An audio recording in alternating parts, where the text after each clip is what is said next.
अस्सलाम वालेकुम नाजरीन, प्रोग्राम ग्राउंड ज़ीरो के साथ मैं हूं शिफा यूसुफजई। आज की हमारी एक नशिस्त जो बड़े अरसे से पेंडिंग थी और बड़ी अहम थी, हम मौजूद हैं खैबर पख्तूनख्वा के कैपिटल पेशावर में। और पाकिस्तान के नाजरीन इस वक्त मुतअद्दिद इशूज़ हैं जिन्होंने पाकिस्तान को घेरा हुआ है। दहशतगर्दी is one of them. Pakistan के 2 सूबे इस वक्त दहशतगर्दी की लहर से जूझ रहे हैं और वो लहर आहिस्ता आहिस्ता सर उठा रही है। एक खैबर पख्तूनख्वा है, एक बलूचिस्तान है। खैबर पख्तूनख्वा की आज बात करेंगे। इसी के साथ साथ खैबर पख्तूनख्वा ये वो सूबा है कि जिसमें पाकिस्तान तहरीक इंसाफ की हुकूमत को तीसरी बार बरसरे इक़्तिदार आने का मौका मिला और अवाम ने इनको तीसरी बार अपने नुमाइंदे के तौर पर चुना। गवर्नेंस के हवाले से बड़ी बात हो रही है। 1 साल मुकम्मल हुआ पाकिस्तान में तमाम सूबाई हुकूमतों का भी, वफाकी हुकूमत का भी। सूबों में जो गवर्नेंस के इशूज़ हैं उस पर बात करेंगे। क्या अचीव किया पाकिस्तान तहरीक इंसाफ ने इस सूबे में तीसरी मरतबा इक़्तिदार में आने के बाद। और साथ ही साथ इमरान खान साहब का फिर नाम आता है जहन में जब PTI का नाम आता है। वो जेल में कैद हैं, उनकी रिहाई का मामला कहाँ तक पहुँचेगा और ग्रैंड अपोजिशन अलायंस कहाँ तक पहुँचेगी। क्या ईद के बाद वाकई ये बयानात में कोई जान पड़ेगी कि ईद के बाद हम देखेंगे कि अपोजिशन की ग्रैंड अपोजिशन अलायंस बन जाएगी। इन तमाम मामलात पर बात करने के लिए हमारे साथ मौजूद हैं पाकिस्तान तहरीक इंसाफ के एक बड़े अहम रहनुमा जिनके पास इस वक्त सूबे की सारी बागडोर है। खैबर पख्तूनख्वा की चीफ एग्जीक्यूटिव हैं KP के CM खैबर पख्तूनख्वा अली अमीन खान गंडापुर साहब। अस्सलाम वालेकुम CM साहब। जी वालेकुम सलाम। बहुत शुक्रिया CM साहब, आपने वक्त निकाला। सबसे पहले तो अगर हम दहशतगर्दी से आगाज़ करें कि पिछले कुछ अरसे में खैबर पख्तूनख्वा में भी दहशतगर्दी के कुछ ऐसे वाक़यात हुए हैं कि ज़ाहिर है हम सबका दिल खून के आंसू होता है जब हम देखते हैं कि जिस तरीके से हमारे बच्चे मारे जाते हैं। और ISPR के मुताबिक अगर हम रीसेंट बनू के अटैक की बात करें तो ISPR ये कहता है कि उस अटैक की प्लानिंग अफ़गानिस्तान में हुई थी, लेकिन हमने ये देखा कि एग्जीक्यूशन तो उसकी यहाँ पर हुई। इतने दिन गुजर जाने के बाद आपके पास बतौर CM क्या इतलात आई हैं, इंफॉर्मेशन क्या आई है कि ये अटैक किस तरह से एग्जीक्यूट हुआ, इसके हवाले से आपके पास इतलात क्या मौजूद हैं? बिस्मिल्लाहिर्रहमानिर्रहीम। पहली बात तो यह है कि ये जो दहशतगर्दी की जो वजूहात है, मैं ज़रा उस पर रोशनी डालना चाहता हूँ कि जब इमरान खान साहब की हुकूमत को हटाया गया, साजिश के तहत उस हुकूमत को ख़त्म किया गया, दहशतगर्दी का तकरीबन ख़त्मा था इस मुल्क में। और आप उस टेरोर में देख लें, वो 3-3.5 साल में कोई ऐसे वाक़यात रुनमा नहीं हो रहे थे। अनफॉर्चुनेटली हुकूमत ख़त्म करने के बाद पूरे इदारे, पूरा सिस्टम, गवर्नमेंट, इवन हमारी वो इदारे कि जिनका काम है दहशतगर्दी को रोकना, वो सारे के सारे फोकस हो गए तहरीक इंसाफ को ख़त्म करने पर। तहरीक इंसाफ की लीडरशिप, तहरीक इंसाफ के वर्कर्स, उनके फॉलोअर्स, उनके ऊपर पूरा फोकस करके पूरी ताकत जो है उन्होंने वहाँ पर लगा दी। इस दौरान में मौका मिला दहशतगर्दों को दोबारा सर उठाने का। और ज़ाहिर बात है, जब आप कोई भी रेंज को ढीला छोड़ेंगे तो उससे यही ऐसा ही फिर इम्पैक्ट आता है और दहशतगर्दी दोबारा शुरू हो गई पूरे पाकिस्तान के अंदर। और ज़ाहिर बात है, पाकिस्तान का जब नाम लिया जाता है तो पहले पहले 2 सूबे हैं, बलूचिस्तान और हमारा जो पख्तूनख्वा, एक बहुत लंबी बॉर्डर है हमारी, और हमारी इस मुल्क के साथ बॉर्डर है अफगानिस्तान के साथ, वो कई दहाइयों से they are in state of war. उनके लिए तो जंग जो है ना, वो it's a business as usual. तो वहाँ पे उसका जो है इम्पैक्ट आना शुरू हो गया और अब काफ़ी हद तक बढ़ता जा रहा है। और मैं जैसे ही मैंने ये हुकूमत टेक ओवर की तो मैंने जो पहली बात फेडरल गवर्नमेंट में जाके इस कमेटी में की वो यही थी कि हमें अपनी पॉलिसी को रिव्यू करना चाहिए, हमें अफगानिस्तान से बात करनी चाहिए, मुज़ाकरात करने चाहिए इस हवाले से। लेकिन अनफॉर्चुनेटली बस बात हो जाती थी और उस पर कोई अमल दरामा नहीं होता था। और इसी तरह वाक़यात होते रहे और हो रहे हैं सुबह में, और मैं बार बार लगा रहा। तो फिर बीच में जो हमारी एक मीटिंग हुई जब चीफ ऑफ आर्मी स्टाफ आए थे यहाँ पर, तो लॉ एंड ऑर्डर पे हमारी एक मीटिंग थी, तो उसके अंदर मुझे फिर फेडरल गवर्नमेंट ने अलाउ किया कि आप जो बार बार कहते हैं कि जी आप मुज़ाकरात करें अफगानिस्तान के साथ हम, तो आप उसके ऊपर आगे काम करना शुरू कर दें। फिर मैंने यहाँ मीटिंग्स की, मैंने जिरगे बुलाए, मुख्तलिफ लोगों को बुलाया जो कि अफगानिस्तान के साथ एंगेज रहे हैं, अटैच रहे हैं इन ऑल दीज ईयर्स। क्योंकि अफगानिस्तान में भी पहले एक मुजाहिदीन थे जिनको मुजाहिदीन करके हमने जो है एज ए हीरो पेश किया। जब हमारी एक वॉर थी अफगानिस्तान की रशिया के साथ, फिर मुजाहिदीन के बाद उनको एक नाम दे दिया तालिबान का, फिर ख्वारिज नाम दे दिया, दहशतगर्द नाम दे दिया। तो ये पूरा एक प्रोसेस गुजरा है। तो गंडापुर साहब, यानी कि आप ये इस चीज़ की तस्दीक कर रहे हैं कि जब आपकी आर्मी चीफ साहब से मुलाकात हुई थी तो उन्होंने आपको गो हेड दे दिया था कि आप अफगानिस्तान के साथ इंगेज करें? जी। तो फिर ये हुआ, लेकिन सारी बात है TORs बना के फेडरल गवर्नमेंट के बगैर अब डायरेक्ट ये सुबह तो नहीं कर सकता। फिर हमने उसके बाद जब वर्किंग कर ली, फिर हमने TORs बना के बकायदा इन राइटिंग, काफ़ी टाइम हो गया है कि हमने फेडरल गवर्नमेंट को भेज दिए। लेकिन फिर वही नॉन सीरियसनेस, इतनी मेजर चीज़ पे, इतने सीरियस इशू के ऊपर नॉन सीरियसनेस। अभी फिर मैंने उसको दोबारा याद दहानी कराई कुछ दिन पहले ही, तकरीबन 12-15 दिन पहले दोबारा कि वो TOR आए हुए हैं, उन पर बैठे हमारे साथ बात करें ताकि अपना हम पहला वफद भेजें और जाके वो TOR से बात करें और फिर जो बड़ा चीज़ हमने भेजना है वो भेजें। जिसमें ऑब्वियसली हमने उनसे कहा है कि अपने लोग भी आप दें हमें जो फेडरल से आप देना चाहते हैं। तो अभी तक कोई जवाब नहीं आया उसका। अच्छा, तो हम तो अभी भी मैं समझता हूँ कि जब तक हम इसके ऊपर प्रॉपर मुज़ाकरात नहीं करते, आपको पता होना चाहिए कि इस वक्त पिछले 13 दिनों से मेरा जो तुरखम का बॉर्डर है वो बंद है, मेरी ट्रेड बंद है। अच्छा, इस ट्रेड से दोनों साइड के लोग इफेक्ट हो रहे हैं। जो मेरे सूबे को नुकसान हो रहा है इकोनॉमिकली वो तो अलग है, लेकिन जो लोगों का जो रोजगार मुंसलिक है इससे, उससे दोनों साइड के लोग हैं, वो सिर्फ अफगानिस्तान के नहीं है, पाकिस्तान के भी हैं। तो फिर आप लोगों का इस सारे मामले पे तो वहाँ पे लड़ाई शुरू है, वो लड़ाई शुरू है और इतने दिन गुजर गए हैं, तोरखाम भी बंद है, बॉर्डर भी बंद है, लड़ाई भी ख़त्म नहीं हो रही, कोई बातचीत का रिजल्ट भी नहीं आ रहा। तो मैं समझता हूँ कि इस तरह की पॉलिसी जो इस वक्त इस फेडरल गवर्नमेंट ने इख्तियार की हुई है, ये कोई ऐसी पॉलिसी नहीं है जिससे मेरे ख्याल में कोई बेहतरी आएगी, बल्कि उल्टा हालात मजीद खराब हो रहे हैं। ठीक है, तो आप एक आखिरी बात कर दूं इस बारे पे, मैं बड़ा क्लैरिटी से बात कर रहा हूँ कि चूंकि ये पख्तूनख्वा में हो रहा है, पख्तूनख्वा में फौज के भी हमारे जवान कुर्बानी दे रहे हैं, हमारी फौज कुर्बानी दे रही है, शहीद हो रहे हैं, पुलिस भी दे रही है, अवाम भी दे रही है, एंड इन बलोचिस्तान आल्सो। इनको परवाह नहीं है इसकी, मैं क्लियर बात कर रहा हूँ, इनको परवाह नहीं है। हमारे खून से, हमारे हालात से इनको फर्क नहीं पड़ रहा। लेकिन मैं इनको बताना चाहता हूँ ये पूरा मुल्क हमारा है, ये चीज़ बढ़ेगी, और जब ये बढ़ेगी तो ये पूरे पाकिस्तान में तो पहले भी फैल चुकी है, ये दोबारा फैलेगी।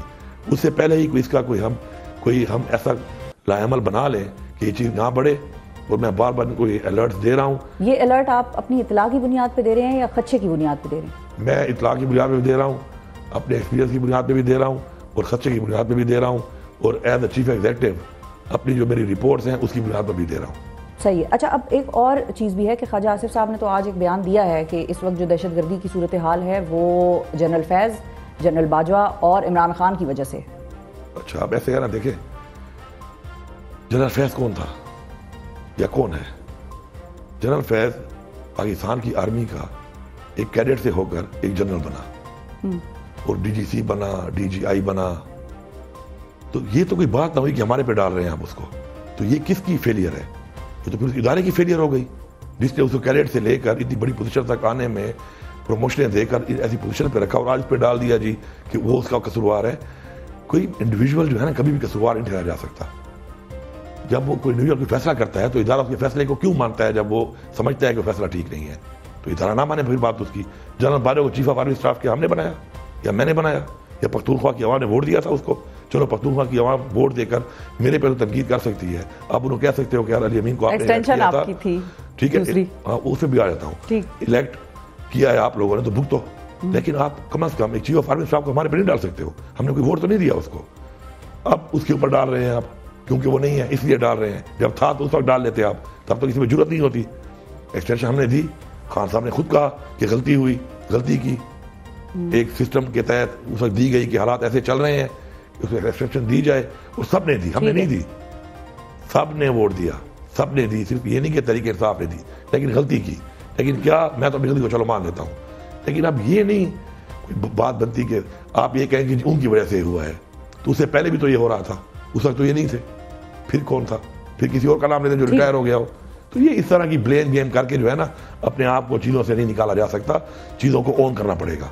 ठीक है, चीज़ों की जड़ में ऑन करना पड़ेगा कि उस जड़ में जो मसला है उस जड़ को कौन ठीक करेगा, उसके लिए क्या पॉलिसी बनाई जाएगी, कौन सी अपनी गलतियों को रिव्यू किया जाएगा, और आगे बढ़ने के लिए क्या इकदाम दिए जाएंगे, बजाय ये कि मैं किसी एक पे डाल दूं और बस अपनी जान छुड़ा लूं। ठीक है। अच्छा, अब आपके रोल के हवाले से भी एक सवाल उठता है कि एपिक्स कमेटी का आखिरी इजलास जो था हमारी इतलात के मुताबिक 20 दिसंबर 2024 को हुआ था। 2.5 महीनों से वो एपिक्स कमेटी का इजलास नहीं बुलाया गया आपकी जानिब से, ऐसा क्यों?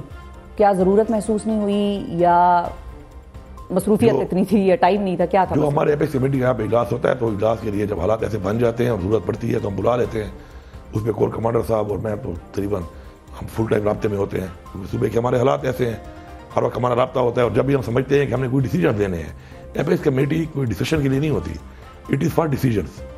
तो जब किसी चीज़ पर हमें डिसीजन लेना होता है, चाहे कोई भी वो मसला हो, तो हम उसके लिए इजलास बुला लेते हैं। बाकी रूटीन में जो हमने इकदाम करने होते हैं वो तो हम बैठ के डिसीजन कर लेते हैं, उसके ऊपर हम अपनी पॉलिसी के मुताबिक काम शुरू कर देते हैं। सही है। तो डिसीजन जब लेना होता है तो हम फौरन बुला लेते हैं उसको, और बुला भी रहे हैं और बुलाते भी रहे हैं और आगे भी बुलाएंगे। तो जो ग्रैंड जरगे की बात है वो भी क्या एपेक्स कमेटी के एम्बिट में फॉल करता है? उसकी भी मंजूरी आप क्या लेना चाहेंगे? एक हमारी प्रोविंशियल एपेक्स कमेटी है, ठीक है, वो डिफरेंट है। एक हमारी है फेडरल। ये जो हमारा ग्रैंड जिरगा है, प्रोविंशियल की बात कर रहे हैं। हाँ जी, प्रोविंशियल की तो मैंने बता दिया आपको पोजीशन। वो तो हम डिसीजन अपने लेते रहते हैं, जब जरूरत पड़ती है तो बुला लेते हैं। बन्नू का मसला बना, उससे मैंने स्पेशल बुला ली। चिनार का बना, स्पेशल बुला ली। इसके अलावा लॉ एंड ऑर्डर पे हमने 3-4 और भी किए हैं। तो डिसीजन लेने के लिए बुलानी पड़ती है, तो हम बुला लेते हैं उसको। रूटीन में जो हमारे अपने डिसीजन हैं, जो बगैर उसके वैसे ही हमने चीज़ें इन प्लेस करनी होती है, तो हम अपनी डिसीजन करके अपनी वैसे ही मीटिंग कर लेते हैं। उसकी लिए पैसे की जरूरत नहीं पड़ती।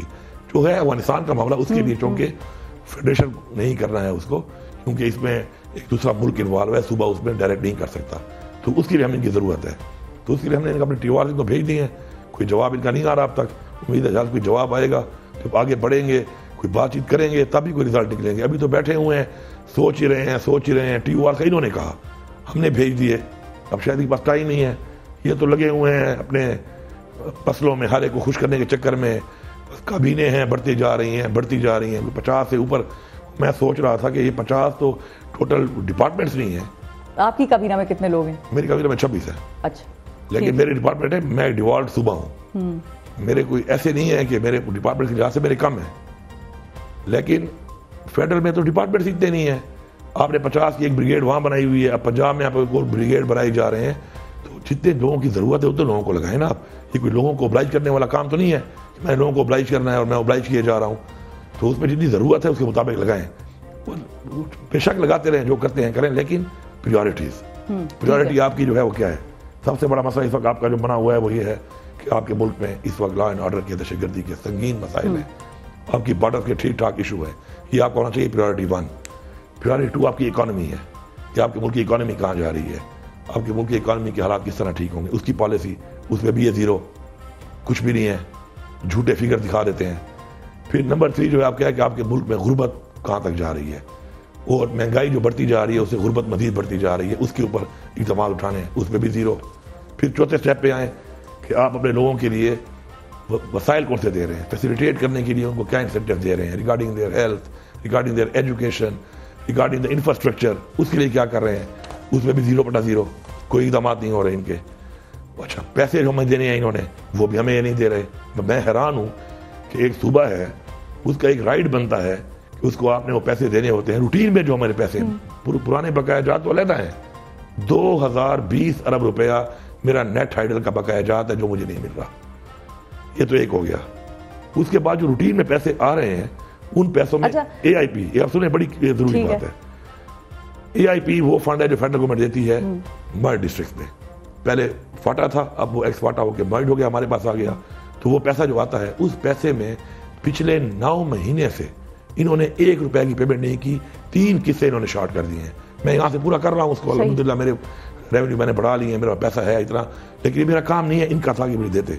अब मैंने तो वहाँ पे काम करना है। उसके हवाले से तो गवर्नर साहब, आपको खान साहब ने भी वार्न किया था कि इनके साथ तस्वीरें ना खिंचाना, ये पैसे नहीं देंगे। नहीं, पैसे देखिए नहीं दे रहे, मैं अपना काम चला रहा हूँ, लेकिन मैं वसूली कर लूँगा।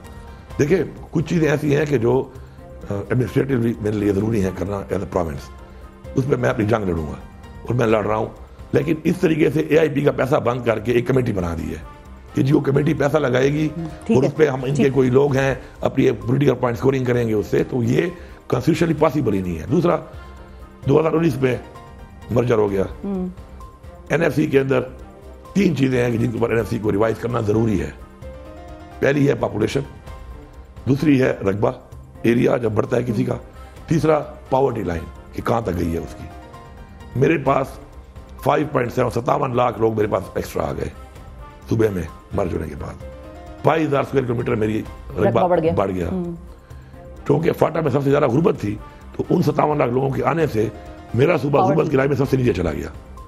इन 3 चीज़ों के बाद, एक तो 15 साल से NFC रिवाइज नहीं हुई, चलो ठीक है, लेकिन इनके बाद तो रिवाइज आप लोगों की भी गवर्नमेंट आई थी, फेडरल गवर्नमेंट, ठीक है, नहीं किया, गलत किया। उसके बाद अब इन चीज़ों के आने के बाद तो रिवाइज होना ज़रूरी था उसका। अब मैंने इनको डेडलाइन दी हुई है अप्रैल की, कि अप्रैल तक आप बुला लें।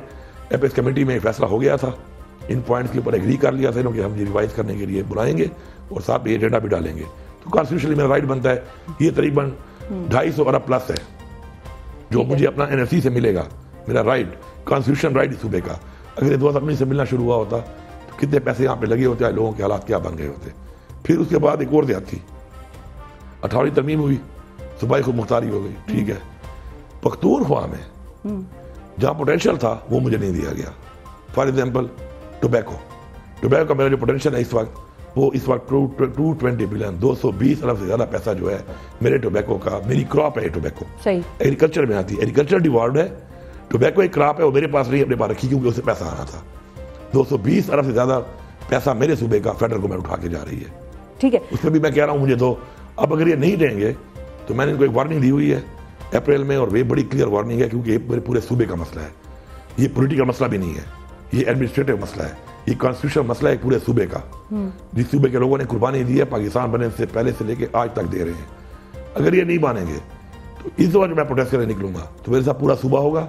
ये पॉलिटिकल प्रोटेस्ट नहीं होगी, ये एडमिनिस्ट्रेटिव प्रोविंशियल अपने कॉन्स्टिट्यूशनल राइट की प्रोटेस्ट होगी। और डी चौक जाएंगे फिर? मैं जहां भी जाऊंगा और जो मुझे रोकेगा फिर तो उसको पता होना चाहिए कि ये अगर मुझे रोकेगा तो उस क्योंकि वो इल्जाम लगाते हैं कि आप लोग चढ़ाई करते हैं। मैं प्रॉपर रिएक्ट करूंगा, मेरा ये राइट है, उससे पहले ये मान जाए, क्योंकि मैं प्रॉपर रिएक्ट करूंगा और मैं अपनी गवर्नमेंट की पूरी फोर्स लगाऊंगा, ठीक है। ये नहीं हो सकता, ठीक है, पॉलिटिकल में तो आप मुझे गवर्नमेंट फोर्स पर नहीं लगाता हूँ, मैं सरकारी गाड़ी भी यूज नहीं करता हूँ, जाता हूँ, आप देख लें जितनी मैंने प्रोटेस्ट की है, मैं कभी भी सरकारी गाड़ी में नहीं गया आज तक। हाँ, मेरे साथ सिक्योरिटी होती है एज चीफ मिनिस्टर, लेकिन सरकारी गाड़ी मैं यूज नहीं करता, अपनी गाड़ी प्राइवेट यूज करता हूँ। इसको मैं पूरे सरकारी वसाइल इसलिए इस्तेमाल करूंगा कि ये मेरे सूबे का कॉन्स्टिट्यूशनल राइट है और मेरी आवाम भी साथ होगी, मेरे सरकारी मुलाजिम भी मेरे साथ होंगे और मेरे सूबे की भरपूर फुल फोर्स के साथ मैं जाऊंगा और फिर मैं इनको बताऊंगा कि आप हमें आईनी हक कैसे नहीं दे रहे, अपना इनको देना पड़ेगा तो बेहतर इज्जत से दे दो, इज्जत पे नहीं समझते हैं तो फिर बेइज्जत होकर फिर हमें काम करना आता है फिर, ठीक है। अच्छा, अब coming back to the TORs, आपने क्योंकि TORs बनाए और आपने कहा कि हमने वफाक को भिजवाए हैं, क्या आप सेफली हमारे साथ शेयर कर सकते हैं कि TORs में आपने कौन सी बातें हाईलाइट की हैं मेनली?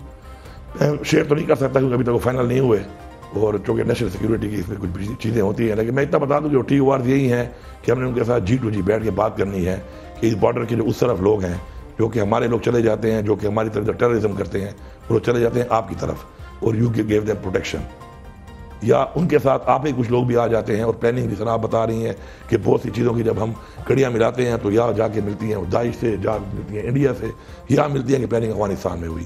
तो G2G हम बैठेंगे तो उसमें बहुत से पॉइंट्स हैं, उन पर बात करेंगे और फिर उनके साथ बैठ के इस पर डिसीजन होगा और फिर एग्रीमेंट होगा कि ये चीज़ें नहीं होनी चाहिए यहाँ से, जो हमारी तरफ से वो समझते हैं और उनकी तरफ से जो हम समझते हैं। तो उस पर सारी बात है। अब तालिबान जो है वो एक इस वक्त डिक्लेयर्ड गवर्नमेंट है, सही है, अब वो ग्रुप नहीं है इस वक्त, उनके पास अफगानिस्तान गवर्नमेंट है और पूरी दुनिया उसको ओन कर चुकी है उस चीज़ को। तो हमें भी बैठना चाहिए उनके साथ एज अ गवर्नमेंट और ये मसाइल हल करने चाहिए और डिस्कस करने चाहिए और एक एग्रीमेंट करना चाहिए इस हवाले से, जिसके ऊपर फिर जो वायलेट करेगा तो फिर कल को वो कसूरवार ठहराया जाएगा। ठीक है। अच्छा गंडापुर साहब, क्विकली ब्रेक पे जाने से पहले एक और मेरा सवाल है कि शरीफुल्लाह जाफर के हवाले से आपका क्या टेक है? जाहिर है वो भी एक अफगानिस्तान पाकिस्तान के दरमियान अब एक मामला भी है, सिर्फ पाकिस्तान अमेरिका के दरमियान नहीं है, और वफाकी हुकूमत ने तो ट्रंप का दिल जीत लिया है। PTI को तो ये भी एक उम्मीद थी कि इमरान खान के लिए ट्रंप की कॉल आएगी, तो ये तो वफाकी हुकूमत की तारीफें हो रही हैं ट्रंप की तरफ से। ट्रंप की कोई ऐसी बात थी नहीं वैसे कि हमें कोई बहुत ये था कि ट्रंप आएगा तो हमारे लिए कुछ करेगा। हमारी जो पहले, फिर मैं कह रहा हूँ individual doesn't matter, the policy matters. हमारी पहले जो हुकूमत को हटाया गया है तो उस वक्त साबित हुआ है, मैं as a member of the national security committee उस मीटिंग में मौजूद था जिसमें एम्बेसडर को बुलाया गया और एम्बेसडर ने आके मेरे सामने, मैं गवाह हूँ कि खड़े होकर उसने बोला, उसमें सारे मेंबर्स मौजूद थे, उसमें बाजवा साहब भी मौजूद थे as chief of army staff, और उसने बताया कि जी बिल्कुल ये जो साइफर है, ये जो सब कुछ है, ये इसी तरह ही है जिस तरह बयान हुआ है। तो उसके बयान तो आपके सामने था क्या हुआ। अब उससे ये उम्मीद करना कि वो हमारे मसाइल हल करेगा, ये ऐसी बात नहीं। हाँ, पॉलिसी उनकी ठीक होनी चाहिए। कॉल की उम्मीद थी आपको कि नहीं? किसकी कॉल की? ट्रंप की। किसको करेगा? पाकिस्तान की हुकूमत को करेंगे। पाकिस्तान की हुकूमत को कॉल करेंगे। देखिए पाकिस्तान स्ट्रेटेजिकली जो है ना अफगानिस्तान की वजह से और बाकी वजूहात की बिना पर एक अमेरिका के साथ हमारे बहुत पुराने एक ऐसे रॉबे चल रहे हैं, ठीक है, जिसकी वजह से उनके साथ हमारा एक लाइजान होना चाहिए।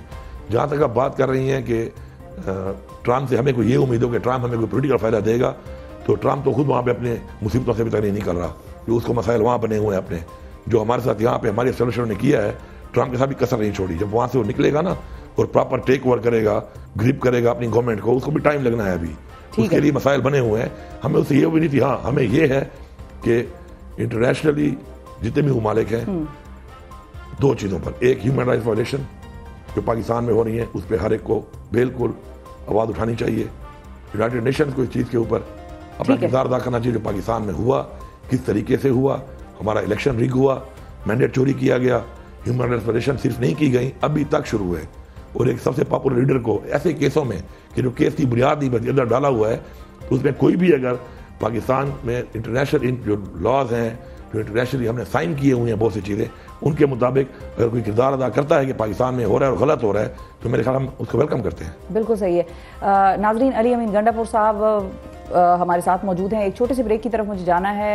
ब्रेक पे जाने से पहले एक चीज़ हम बता दें कि अली अमीन गंडापुर साहब ने वाजे कर दिया है कि जो भी TORs भिजवाए हैं अफगान हुकूमत के साथ इंगेजमेंट के हवाले से, वो आर्मी चीफ की नोट के हवाले से ही भिजवाए हैं, और उसके हवाले से वफाकी हुकूमत को एक अल्टीमेटम कह लें या वार्निंग कह लें, तंबीह कह लें, वो भी दे रहे हैं कि अगर सूबे के वाजिबात अदा नहीं करेंगे तो हम सड़कों पर निकलेंगे और इस मरतबा पूरी फोर्स के साथ आवाम को लेकर, सारी जो मशीनरी है गवर्नमेंट की उसको लेकर निकलेंगे। अब देखना है कि वफाकी हुकूमत इस धमकी को किस तरह से लेती है और कैसे रिस्पॉन्ड करती है। गंडापुर साहब, अब जरा सियासी नौयत की बात जरा कर लेते हैं। हमने दहशतगर्दी को डिस्कस कर लिया।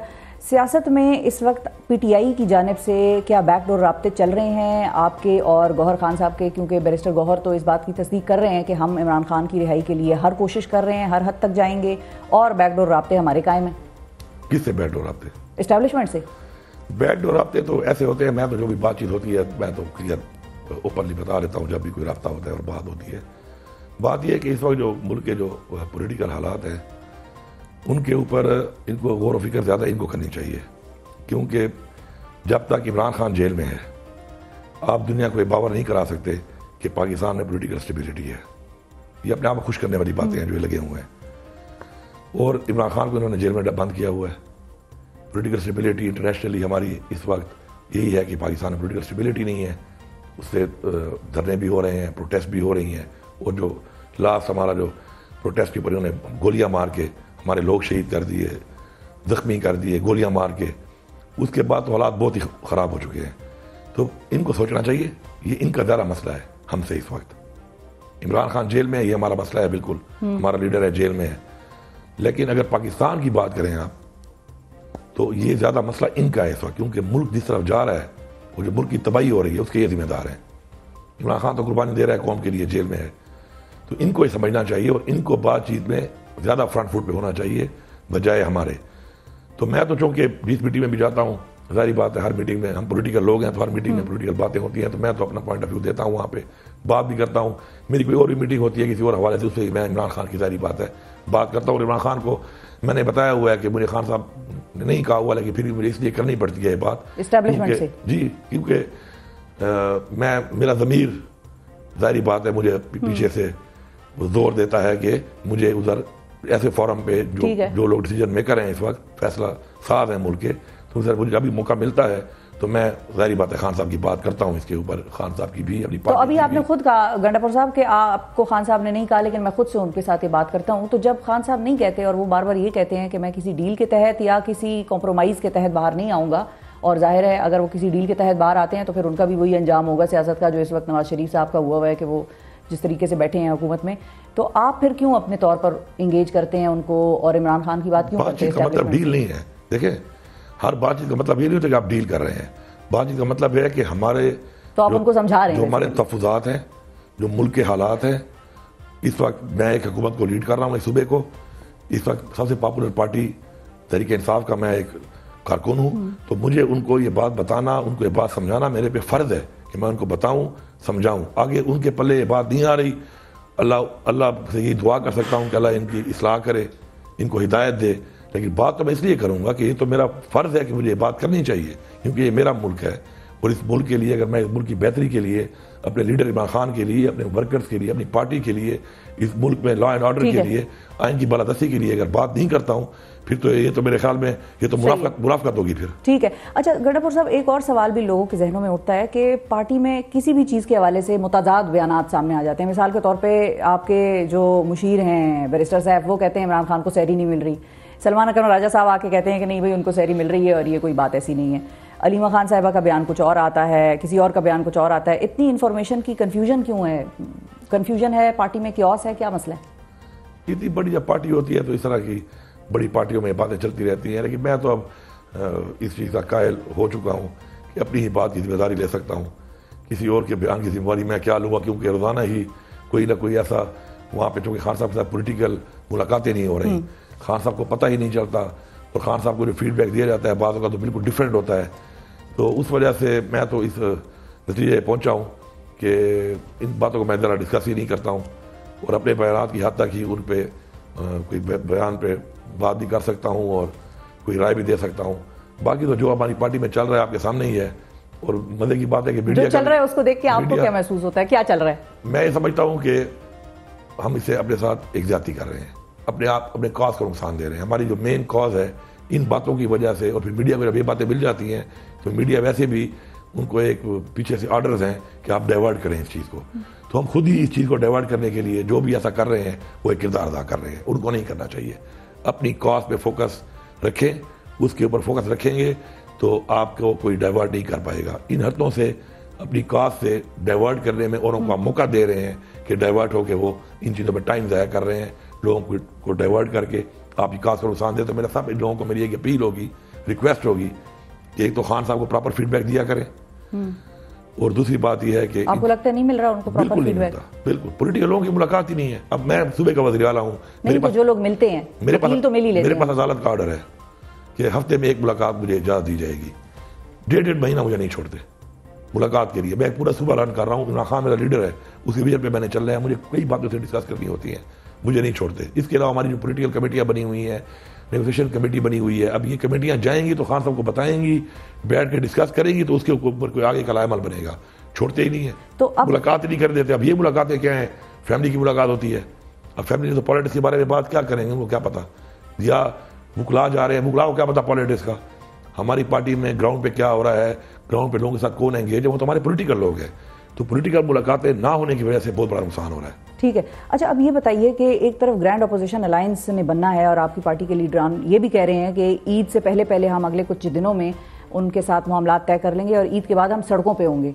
क्या वाकई ये प्लान 80-85% बन गया है, या इस पे मजीद का वर्किंग होनी है एहतजाज के हवाले से? और वो एहतजाज किस नौइयत का होगा, किस तरह का होगा? वैसे मैं तो अगर बताऊँ ना, इस वक्त हम माशाल्लाह इमरान खान तो पॉपुलर लीडर है और हम इतनी पॉपुलर पार्टी है कि सारी और पार्टियों को सबको इकट्ठा करके मिला भी ले तो उनके पल्ले कुछ नहीं है।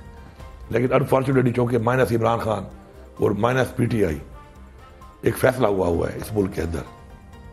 इस वक्त उन्होंने कहा हमें माइनस किया हुआ है इस मुल्क में, इनको तो छोड़ना ही नहीं है, तो मजबूरन हमें छोटी बड़ी पार्टियां और छोटे बड़े लोगों से बात करनी पड़ती है। तो मतलब आपको लगता है ग्रैंड अपोजिशन अलायंस 0 ही है? नहीं, अपोजिशन अलायंस देखिए हर पार्टी की अपनी एक वैल्यू होती है पॉलिटिकल, लेकिन इस वक्त देखिए पॉलिटिकल हालात को देखा करें। पॉलिटिकल हालात में जिस पार्टी के पास आपने जिस तरह से छोटी मोटी पार्टियों की इस्तेलाह इस्तेमाल की, उससे तो मुझे ही समझ आ रही है रियलिटी है ना। देखिए मेरी बात सुने, पॉलिटिकल पार्टी की बुनियाद होती है उसका वोट बैंक। ठीक है, कितनी आवाम के साथ खड़ी है, माशाल्लाह इस वक्त 83% प्लस आवाम हमारे साथ खड़ी है। ठीक है, इमरान खान की पॉपुलैरिटी है, लेकिन -1 होने की वजह से PTI जो है मसला बना हुआ है। अब जो और पार्टियां उनको इसलिए एंगेज कर रहे हैं साथ कि वो भी ये कहते हैं कि जी ये चीजें हो रही हैं और ये गलत हो रही है, लेकिन उसके ऊपर वो फ्रंट फुट पे तो नहीं आ रहे। ठीक है, मौलाना साहब के हवाले से क्या आपका ख्यालात हैं और क्या आपकी मतलब क्या ख्यालात तो खैर आप हमें पता है कि आपके क्या हैं, लेकिन महसूसात क्या है आपकी मेरे ऑपोजिशन अलायंस में मौलाना साहब के रोल को आप कैसे देख रहे हैं? आपके प्रोग्राम के हवाले से मैं एक बात क्लियर कर दूं, मैं अपनी पार्टी वालों को कहता हूं और मैं पूरे पाकिस्तान को क्लियर कर रहा हूं, Maulana Fazal Rahman is not threat for me. किसी का ये ख्याल है ना कि मौलाना फजल रहमान मेरे जिले का मेरे लिए तो थ्रेट है, उसकी इसकी हैसियत ही नहीं है मेरे नहीं, थ्रेट की बात नहीं है, ट्रस्ट आप करते हैं उनको। सोचे ना 18 में मैंने उसको फारिग किया, जमानत जब्त कराई उसकी, अभी मुझे कैंपेन नहीं करने दी गई, छोड़ा नहीं गया, उसके बावजूद इनको सब कुछ दिया गया। रिजल्ट वो उसका एक बेटा था, इसे असेंबली में मुझे कहा था कि मौलाना साहब को छोड़ो, आप मुझसे मुकाबला करके दिखाओ, और मैंने उसको कहा था कि तू भी एक दफा नहीं आएगा बच्चे असेंबली में। वो बाहर बैठा है इस वक्त, ये तो मैं था भी नहीं अभी, और बाहर बैठा है।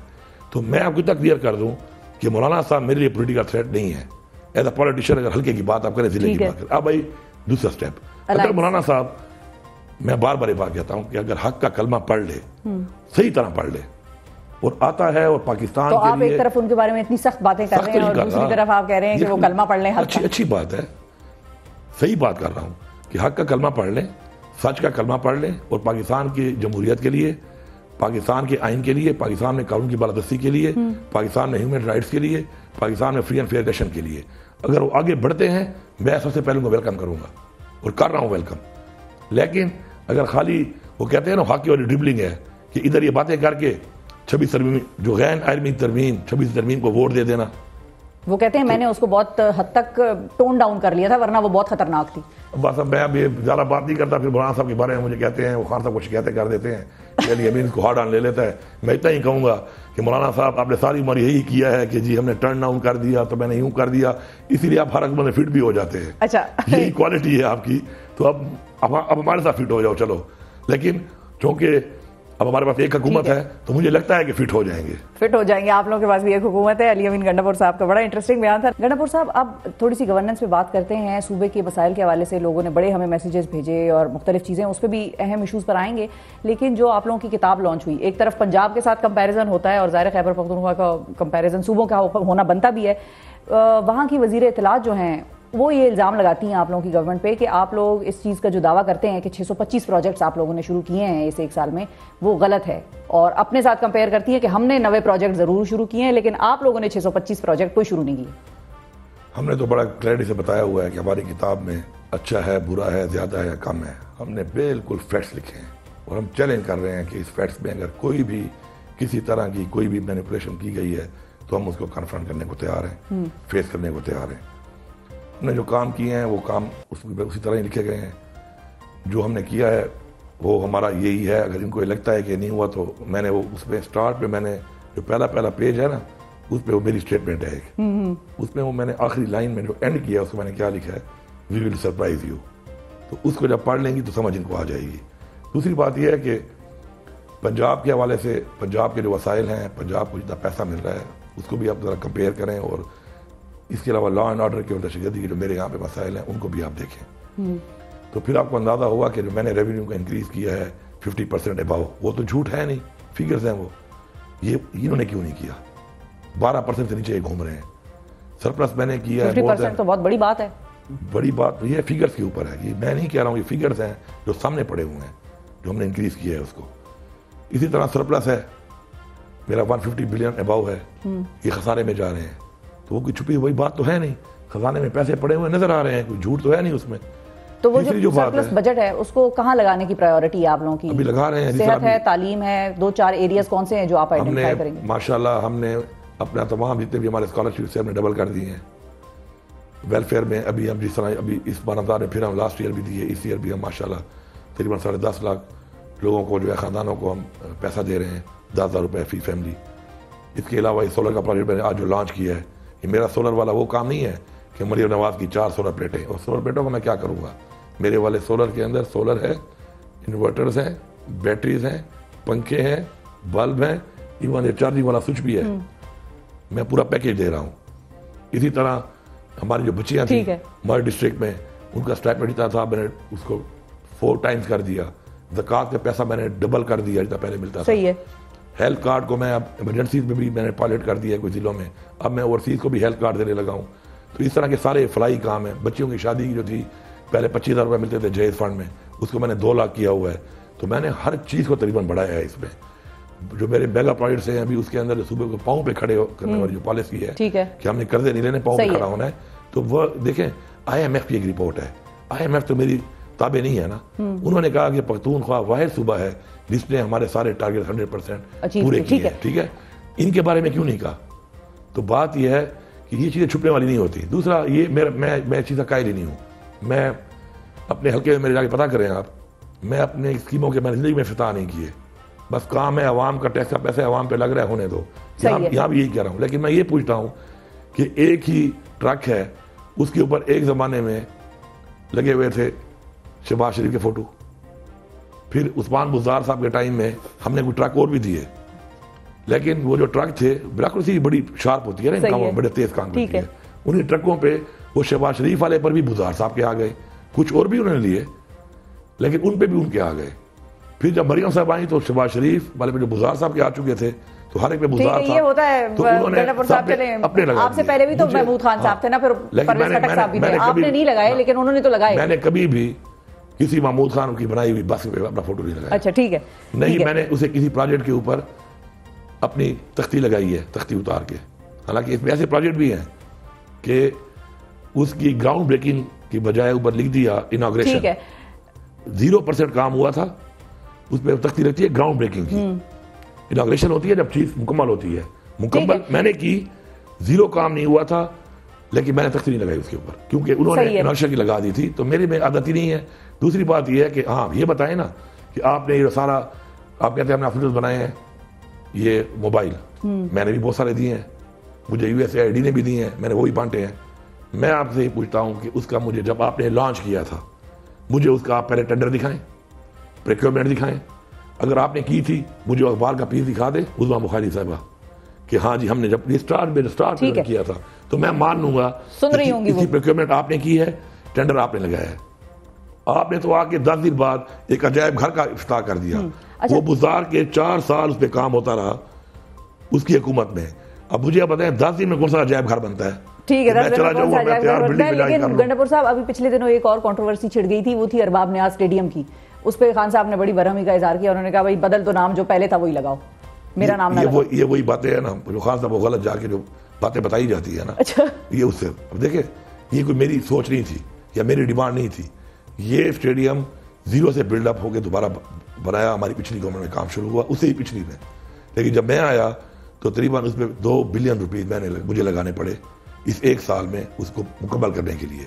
लेकिन उसके बावजूद गंडापुर साहब वो कोई मॉडर्न क्रिकेट के हिसाब से तो नहीं बना, क्योंकि जल्मी पेशावर जल्मी कहती है हम उधर मैच नहीं खेलेंगे।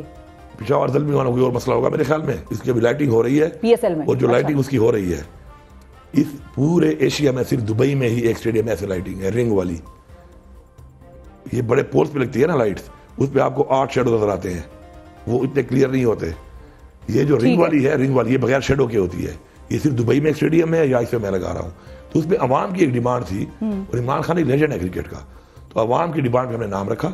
सही है। खान साहब को पता नहीं क्या कहानी सुनाई, खान साहब ने कहा मेरे नाम पे ना रखो, ठीक है, खान साहब कहते हैं नो प्रॉब्लम। लेकिन ये वही बातें हैं कि इनको बताने वाले ने शायद ये कहा कि शायद कोई मुझे शौक होगा या इमरान खान को शायद कोई जरूरत है इस चीज की। इमरान खान को तो फेम की जरूरत नहीं है। हाँ, इमरान खान एक ऐसा लेजेंड है, क्रिकेट का एक स्टेडियम इमरान खान के अलावा किसी और के नाम पे हो ही नहीं सकता मेरे ख्याल में। तो वो जस्टिफाइड है, उसके हवाले से कोई दो राय नहीं है। इमरान खान ने पाकिस्तान को वर्ल्ड कप जितवाया है, और इस वक्त तो जो हमारी क्रिकेट का हाल है तो उसमें तो वर्ल्ड कप लगता है पहला और आखिरी पाकिस्तान के नसीब का वही था। अल्लाह करे कि हम आगे आने वाले वक्तों में वर्ल्ड कप जीतें। जहां तक आपने अली अमीन साहब बात की है, और भी कुछ मसाइल हैं, ज़ाहिर है वक्त की किल्लत की वजह से वो मैं आपसे सवाल नहीं पूछ सकी, लेकिन अली अमीन गंडापुर साहब, नाजरीन, वज़ीर आला खैबर पख्तूनख्वा हमारे साथ मौजूद थे। आपने हमारी गुफ्तगू सुनी। जो सवाल जिन लोगों ने हमें भेजे थे और जो रह गए, वो अगले सेशन में कोशिश करेंगे कि अली अमीन साहब के साथ हम वो सवाल पूछें। आज के प्रोग्राम से हमें दीजिए इजाज़त। अपना बहुत ख्याल रखिए, हमें और पाकिस्तान को दुआओं में याद रखिए। अल्लाह हाफिज़।